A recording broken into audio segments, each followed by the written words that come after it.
നമ്മളെ സ്നേഹിപ്പാൻ ഈ ലോകത്തിൽ യേശുക്രിസ്തു അല്ലാതെ മറ്റാരുമില്ല. അവൻ പറയുന്നു, ഒരമ്മ തന്റെ കുഞ്ഞിനെ ഉപേക്ഷിക്കുമോ? ഒരമ്മ താൻ പ്രസവിച്ച മകനെ മറന്നു കളയുമോ? ഒരു നാളുമില്ല. അവൾ മറന്നു കളഞ്ഞാലും ഞാൻ നിന്നെ ഒരു നാളും തള്ളിക്കളയത്തില്ല, ഉപേക്ഷിക്കുകയും ചെയ്യത്തില്ലെന്ന് പറഞ്ഞവനും, നമ്മൾ ജീവിച്ചിരിക്കുമ്പോഴും മരിക്കുമ്പോഴും മരിച്ചതിന് ശേഷവും നമ്മുടെ കൂടെ വരാമെന്ന് കൽപ്പിച്ചവന്, അങ്ങനെയാണെങ്കിൽ മരണത്തെ ഒഴിവാക്കിക്കൂടെ? തീർച്ചയായിട്ടും പ്രിയപ്പെട്ടത്, മരണത്തെ ജയിച്ചവനാണ് യേശുക്രിസ്തു.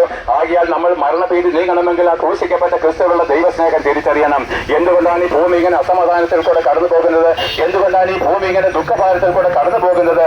ആചാരങ്ങളും അനുഷ്ഠാനങ്ങളും സകലവിധമായിരിക്കുന്ന വഴിപാടുകളും യാഗങ്ങളും നമ്മൾ ചെയ്തിട്ടും നമ്മുടെ ജീവിതത്തിൽ സമാധാനം കണ്ടെത്തുവാൻ കഴിയാത്തത് എന്താണ്?